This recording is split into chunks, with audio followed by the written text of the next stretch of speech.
and I'm like, oh, fuck, here we go. Right to it. Boom, the thing opens up, there's blood all over, and now the crazy glue mixed with the blood.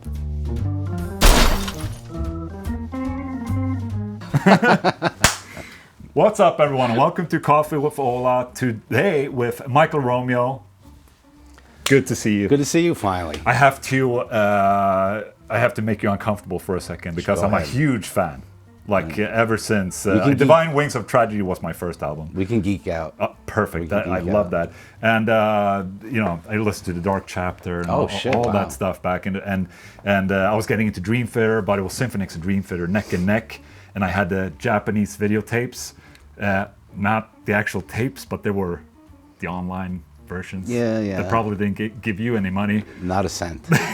But I saw him, and at the time, insane lessons, because at the time there weren't that many video lessons. I mean, you had the, John Petrucci, but you had melodic stuff, and I'm way more into that. Right. I'm, Yngwie Malmsteen country and same neoclassical and all that. So it was just completely up my alley. Okay. So I have to say, we've actually met before, and I geeked out as well at that point. I don't remember, but was it on the boat? Yeah, it was on a boat, exactly 70,000 tons boat, and seen you so many times live. Whenever you come through Sweden and open for Dream Theater and at Sweden Rock 2 years ago, and tonight as well. You coming tonight? I am coming tonight, probably. Probably. The thing is, dude, I'm busting your balls. I have.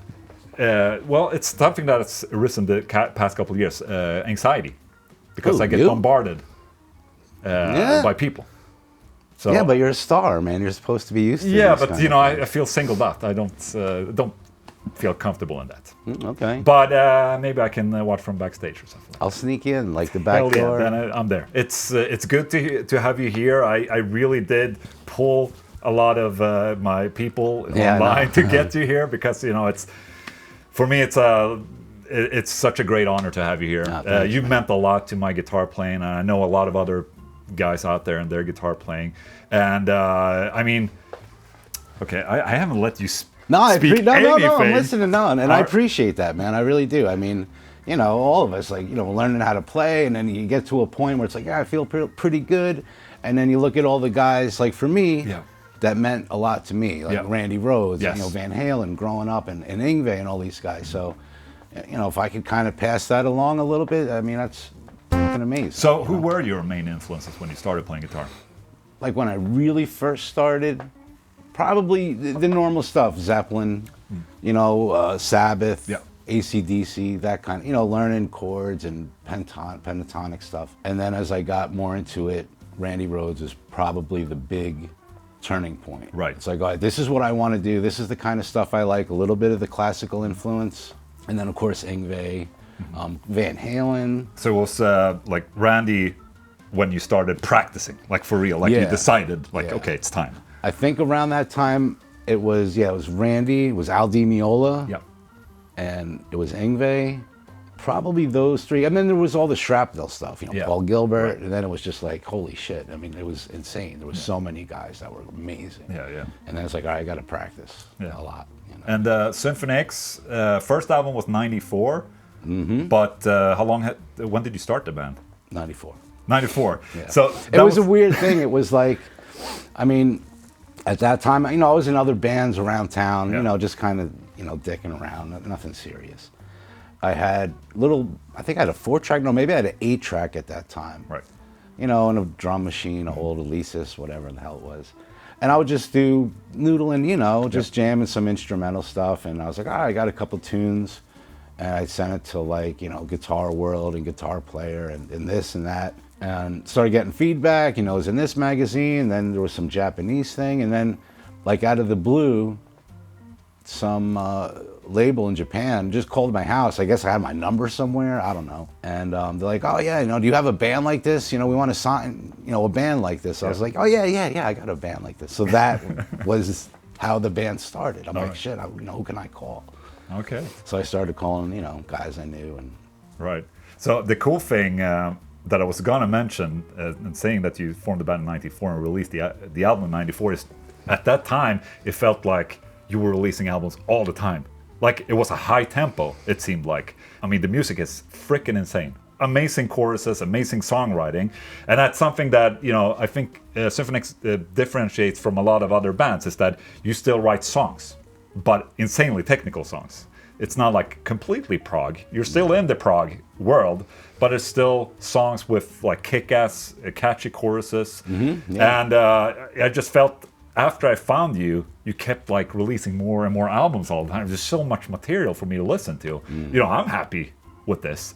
But then it felt like, I mean, between 94 and 2000, you released 5 in 2000. I mean, you had like 3 albums in between, it feels like. I mean, the big reason there was one, I had just put these guys together. I mean, the original bass player, I had been in band with him for years, Some of the other guys, we, trying out different people. And it was like, oh shit, we have a deal and we could do a record, and there was some excitement there. And it was also cool because at that time, the stuff that we ended up doing that we all liked wasn't popular. No. There's all the grunge stuff that was happening. So it was like, oh, we can do what we want, and someone somewhere on the planet gives a shit. And I was like, okay. We didn't really tour then either. No. So it was like, okay, bang out a record. Oh, and even those first records, I don't think we knew exactly. I think we're still trying to find our voice, kind of thing. It's like, yeah, we knew there would be this little bit of this classical symphonic element, definitely riff-based, melodic, that kind of thing. So like those first couple of records, it was like boom, boom, boom, And then once we started touring, and you want to keep the quality of the stuff too. So it's, with us, it's not like, oh yeah, we're just going to write one, how do you say, single, and then just have a bunch of filler. It's like everything's got to be, as good as it could be. So yeah, it gets harder and it takes longer. Then you throw in COVID and a bunch of other things, and then it's just like, oh shit, now it's like, I don't know, 8 years or something. I lost track. But you are working on that. Yeah, no, absolutely. And we have been too. It's just that now, what's different now than in the past is that we could take a bunch of time off. There would be some royalties from CDs back in the day coming in and kind of float on the downtime and really get the record done and then come back out, new record, tour.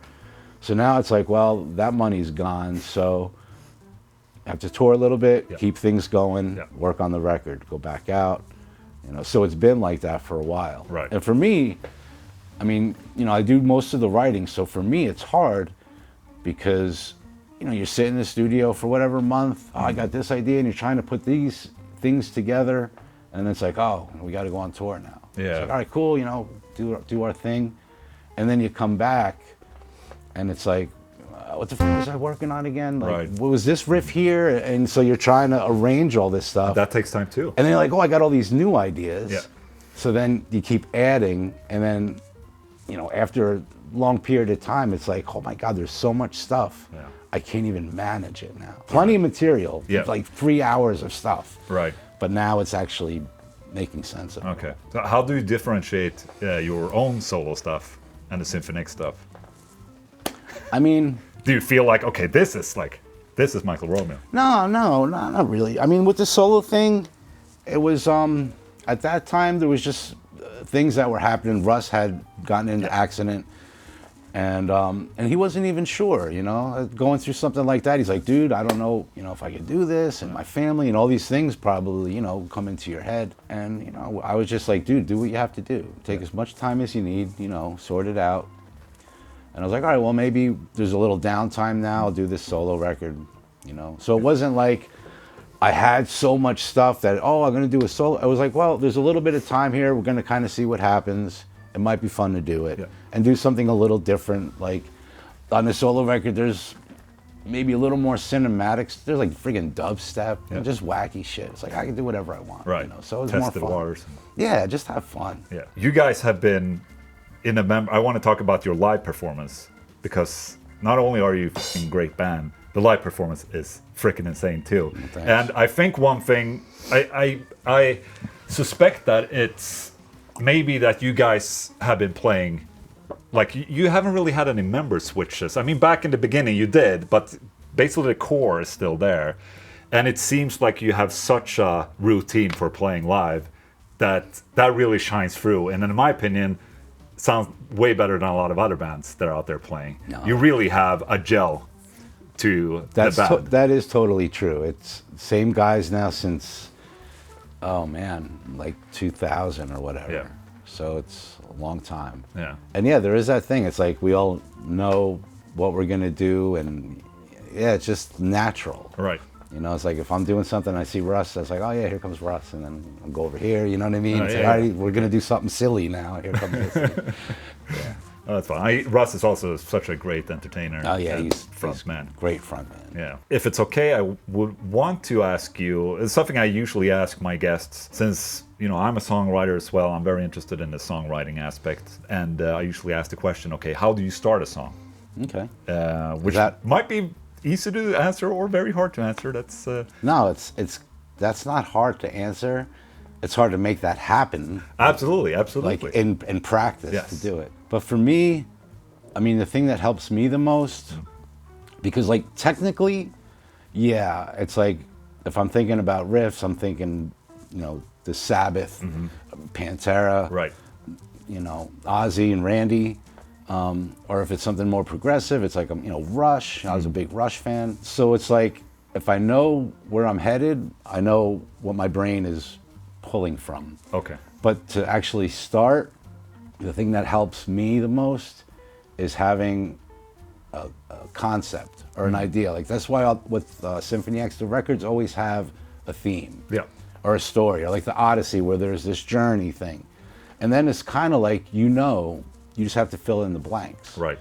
It's like, oh yeah, we need a, opening track, and it's got to be aggressive, and it has to be up tempo, and it's like, oh, okay, and I got this riff, and then boom. So you think in the flow of the album, basically, like early on, kind of, yeah. I mean, sometimes you just sit and you come up with the great riff. It's like, oh yeah, like now, I have 500 friggin' riffs. I don't know what to do with them, and I'll sort them out. But I know it's like, hey, this opening track has to really, But this one's a little more proggy. Maybe it's a little heavier. It can go here, and. Yeah. So do you, when you listen back to like, okay, you have, say, 6 tracks, and you feel like, okay, in between here, there needs to be this type of song. Do you think like that in the theme of the album? Early on, it kind of happens. You kind of know, oh yeah, maybe here's like a ballady song in the middle. Here's where this kind of, acoustic guitar, very melodic thing is going to happen here. Yeah. I mean, you can always switch them around too. Right. Yeah, usually you get to a point when you know you have the right amount of stuff. Yeah. And this time there'll be more. There's so much more. It could be like 3 friggin' records right now. Oh, wow. Double album? No, let's rewind that. But there's a lot. Let's just say there's a lot. Well, that's a good problem to have. I mean, could be the other way. Yeah. But for me, it's definitely the story, or thinking of it like a movie. Mm-hmm. You're going to tell this. You're going to create this journey and fill in the blanks with the music, just like you were watching, any kind of movie. Yeah, right. So about your gear, so you've been playing comparisons for a long time, and you have your own signature comparison guitar. Do you have anything new on the horizon, or no? That's it. You're just super happy with what you have. Yeah, if it ain't broke, don't fix it. Very true. Very true. But the thing about the comparison that, to me, like why it's like my guitar. It's just because when I first hooked up with them, talked to them about doing a signature model, I said, I have this Kramer. I used to play Kramer Pacer when I was 16 till it was the first guitar I bought. The first one. It's my guitar, and that's the one every day. All day, friggin' practicing, and it just felt like just home. Yeah, like old pair of shoes, kind of. It was that was my guitar. When I talked to Comparison, I said, "Can we?" I took the thing apart, my Kramer, and I was like, I think I mailed it to him. Like this neck, and this kind of thing, the body, the 2 humbuckers, the Floyd, but however the neck was, maple fingerboard, the radius, whatever it was about that guitar, they kind of matched it really close. So when the first couple that they sent me to try, I was like, oh man, this feels like the same. It's just not bang the shit like the Kramer beat the hell. Right. It's like a new guitar, but it's my old guitar. Right. So that's why, and I never changed. Have you always played the X2N? Yeah. Yeah. And again, like just finding something that you like. I remember when I was a kid and I had that Kramer, and there was I was actually teaching at a store that sold the Kramer, so I kind of a little discount, not much, okay, you know, okay. not much, but whatever. But there was another store in town that I became really friendly with the guys. I was talking about pickups, and they said, "Oh, you know, just bring in your guitar once a week, and we'll let you try. We'll put in whatever." And it was awesome. So for weeks that went on, I'd bring it in. It's like, "Oh, hey, try this Seymour Duncan. Hey, try this DiMarzio. Hey, try this." And eventually, it got to a point. It was like, "Oh, that X2N is friggin' loud." Yeah. I was like, "Okay." And then I need something in the bridge that kind of matched it a little, but still that warm kind of, you know, the bridge thing. Yeah. I mean, the neck thing. I'm sorry, Yeah. the neck thing. The tone zone, I was like, this works. Yeah. And that was like, I don't know how many years ago, and it hasn't changed. That's cool. Yeah, so it's like, if it ain't broke, I don't fix it, you know? Right. And I'm right. sure there's all kinds of cool stuff out there, but for me, like from here to here to here, Yeah. whatever comes out right, you know, that's it. Like that, Yeah. the comparison, those pickups, the angle, Yeah. the fireball, like it just, I know how to make it sound like I want it to sound. Yeah. So you're using a fireball on stage too? Well, nowadays, you know, traveling and the friggin' airlines and all that bullshit, you try to keep a small footprint. Yeah. So I'll have the Cortex. Right. And, you know, before we left on this tour, I did a bunch of profiles of the, you know, of the fireball. Yeah. Yeah. So I got a bunch in there, and, you know, I think I have to go back and do a couple more, because even that, I mean, it is a learning thing. You know, how It much is. gain to really do, and, Right. you know, it's, but I think it sounds good now. It's close. Yeah. But maybe I'll hit it again. Right. you So know. why the fireball and not like the Savage or? I don't know. I ended up trying that one day, and I was like, wow, this sounds great. Yeah. I mean, I know they have so many different amps too. Yeah. But it was the one I thought, you know, when I first plugged in, I was like, oh, this is exactly what I'm It's done. thinking it's going Yeah. to be, you know? And there's not a million knobs on it. No. Because, like, I've had Is it a 60 or Fireball 60? 60, yeah. The Englund had sent me this one other one. I mean, it was fantastic. Fantastic. It sounded great. But it had, you know, 10 million friggin' knobs and buttons. It was the special edition. Yep. Yeah, that was their flagship back then. I mean, it was great. It did And everything. switches, like yeah. 10 Oh yeah, all thousands of kinds of switches. MIDI Yeah. stuff, and I'm like, this is cool, but I just want like the big gain, bass, treble. You know, that's. So do you have any like in terms of effects, or do you use any overdrives for leads, or like why do you push, or is the lead tone the same, or? Yeah, everything's pretty much the same. Okay. Sometimes a little tube screamer, because with the X2N, you know, just a signal from the guitar is pretty hot. Very high up. So I don't need the gain on my amp to be, you know, friggin' 10, No. where it's just mush. So it's pretty reasonable. The amount of gain isn't that much, but, you know, maybe on a solo or something, the tube screamer will give it a little bit more, a little bit of the teeth on Right, it too, you right. know. And for effects, like, you know, back in the day, you know, the normal pedals, delay, or, but then I started using the G system, Right. TC, for the longest Yes. time, and I had everything in it, and it's like, yeah, just give me some chorus and a delay, I'm totally fine. Yeah. And now the Cortex, same thing. Yeah.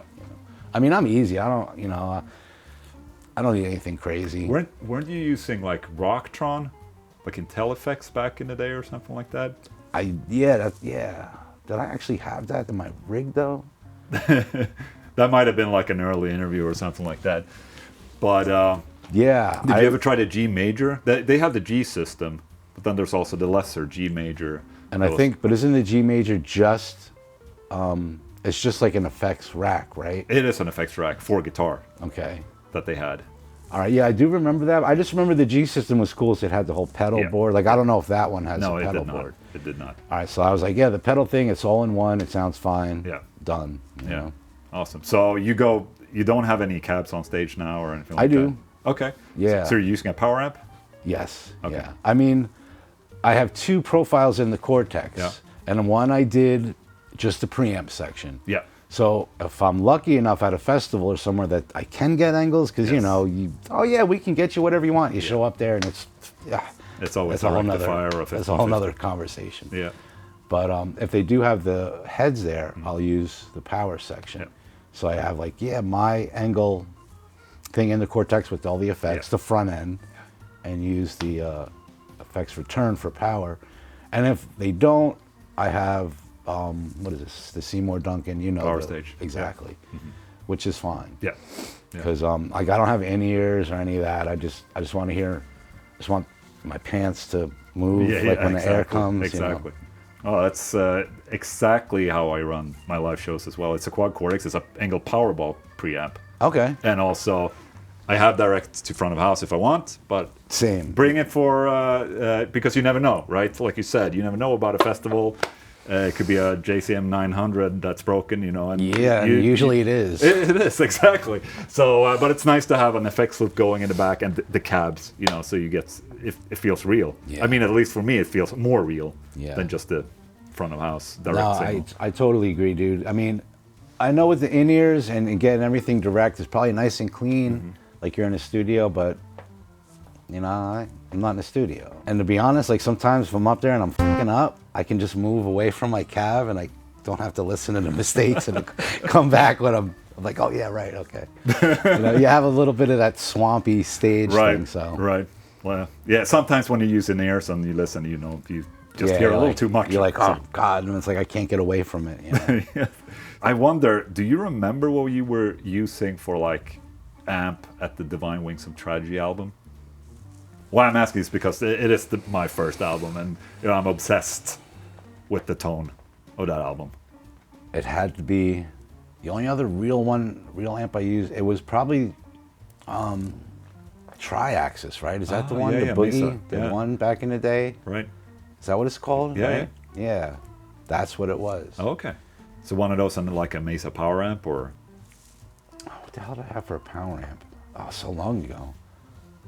But probably some kind of compatible Mesa thing. And the cabs too. Yeah, the cabs were, what the hell were they? They were, was it Black Shadow and then Celestians? They were half open back or something. There was something that, I don't know where I got them. And that's what I used forever. But then some of those solos, I remember like we were running out of time or something and I had to do them like in the back room and it was a Rockman. Oh, okay. And I was like, I'm like, yeah, I mean, this is different and it's cool. So, you know, it was just that thing. Like I said, I'm not picky. You know, if it's like, it kind of speaks how I want it to speak. Right. I don't give a shit. Do you produce yourself as well? Yeah. On the albums, and you've always been doing this. I mean, I was always into recording. Yeah. Even when I was a kid. Yeah. You know, always had like back in the day a 4-track cassette. Yes. You know, then went over to the 8-track reel to reel. Then I had a 16, and then Cubase with you know all the computer stuff. I've always been about that, and always try to learn. And I think too, just playing, because like, I think what helped me too is actually just putting down a rhythm, maybe a drum machine, something basic, and playing. Yeah. You know, because like you might be jamming, thinking, "Oh man, I'm killing it, I'm great," and then you listen back, you're like, "Oh damn, dude, that sucks." So I did that a lot. I would just record just jamming, and I'd be like, "Oh, that's a good lick. What is that?" And that's gonna go in the toolbox, you know. And then it's like, "Oh yeah, man, my pick and that sucks, and I got to work on that." So I think learning how to just record and being able to hear what you want to hear, and practice-wise, actually being critical of your own. You know what I'm saying, No, right? Dude, you're sitting just there speaking my jamming. mind. That's the right. way I learned guitar, is basically record myself. And you know, just over and over and over. Eventually you'll get tight, you know, playing, but listening to your mistakes all the time. So yeah, I mean, that for me, I think I do that now too, all the time. You know, I'll just put on some kind of loop, some kind of rhythm, noodle around, try something different. It's like, oh, here's a different kind of pattern, and what's this? And do you still warm up, or do you just pick up the guitar and just go? It's funny you say that, because normally I don't do anything. Yeah. It's like, oh, time to play guitar, just grab it. Yeah. But you know, maybe just getting older and the hands are not as limber. Right. I mean, they're good, but this tour I've been kind of just warming up a little before the show, and then I feel like when I start playing, I'm like, oh, okay, I'm good. All right. Until the other night, I don't know if you heard this. No? All right, so this has happened to me 2 other times. And one was like, I don't know, 20 years ago at L'Amour's, I think we were playing. Okay. And I'm an idiot for doing this, but I always do it. I have my little toiletry bag, right? You know, with your soap and your shampoo and toothbrush and all that shit. Razors in there. The first time this happened, I'm digging through my bag. Oh, we got to go on in 10 minutes. I just want to brush my teeth. Digging through. I'm like, oh. Oh, you have a razor in there. And I'm like, shit. Oh. So like, yeah, it happened one time and it was cool. There was blood all over the guitar, you know, back at L'Amour's. It was like, oh, yeah, metal, you know. Like, and then it happened one other time years and years ago. And then it happened yesterday. Oh, wow.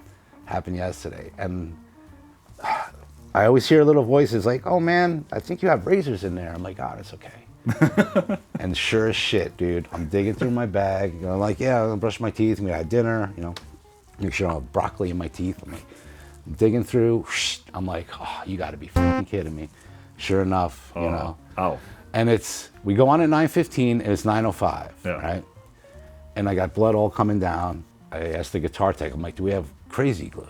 Let me just get some crazy glue. So he's running around. Now it's 10 after 9, going to 9:15. Kind of try to clean it up, try to hold it shut, you know. Got some crazy glue on there. I'm like, this might be okay. As soon as we go out there, you know, first song is this song Iconoclast, and it's right out of the gate tapping. I'm like, oh, here we go. Right to it. Boom, the thing opens up, there's blood all over, and now the crazy glue mixed with the blood. So that's going down, it's stuck to my pick. Oh, no. So now my pick's stuck here, and it's facing the wrong direction. I had to rip it off, and then I pulled the whole thing open again. Oh, dude, it was a fucking nightmare. Oh, my God. You know? But it looked like, you know, it was cool. But it Do you switch cool. tapping finger then? Or like I don't know what I did. I just remember that my pick was stuck, and I just did whatever the hell I could. So how do you hold your pick, with your middle finger and thumb, or? With these two. Yeah, yeah. Where the cut is. Oh, yeah. Okay. Yeah. But do you tap with the rest, or just pointing finger? Nah, usually I'll tap with this one. Yeah. You know, unless it's some crazy thing. Yeah. Do you switch it up? Like, so if you go rhythm, do you like anchor your pick, or is it always like constant? Middle? If it's really close and I'm picking, I might use this one. Yeah, I might tap. So you do switch between holding your guitar pick with these fingers? Yeah, I mean, if it's a big, long tapping thing, big sequence, I'll just probably anchor it here, or I'll anchor it in here. Yeah. But yesterday I just did, I don't know, whatever I could. Because I'm like, oh my God, the shit's slippery. There's blood everywhere. The pick has stuck to my finger and it's facing the wrong direction. So it was like, whatever, I don't know what happened. Oh, dude. You guys are playing tonight in Stockholm. You have a rest of a European tour ahead of you? 2 more shows. 2 more shows, okay. Yeah, we've been here for a month. So. What's the plan afterwards? The record. Yeah. You know, like we'll do tonight, then we go to Hamburg, and then we go home, and then it's like, back to the record, and it shouldn't be. I mean, it's going to take some time to organize everything. Yeah. You know, it's not like there's nothing there. It's like, oh man, we have to start from scratch. Like there's quite a bit. Yeah. It's actually overwhelming. I never remember being this overwhelmed by the amount of stuff. Because, you know, over the last year and a half or whatever, every time there was a break, it's like, okay, I'll write something. Or, you know, it's like, oh, I didn't stop and be like, well, let me finish this. It was like, boom, well, I got all these ideas. And they just kept going. So now it's like, all right, no more writing, now more arranging. Right. Dude, thank you so much. Pure pleasure. Yeah, that was gonna get you back to soundcheck now. Are we good? Are we late, or what are we doing? I think we're okay, actually. We're good. All right, cool. But thank you so much for. Did we do everything right? It was all good, dude. Excellent. I'm very happy. Okay. Very happy. We just have to take a selfie. Yeah, you know, for the social media that you don't have. Maybe one day. No. When I'm out of ideas and social media is terrible right now. Is it though? But you must do good. Well, that's on the video side. The rest, you know, Facebook and Instagram, and it's a little... I just don't know much about it. I just never. I don't know. I never. Did. I don't think it will make you happier. Really? Yes.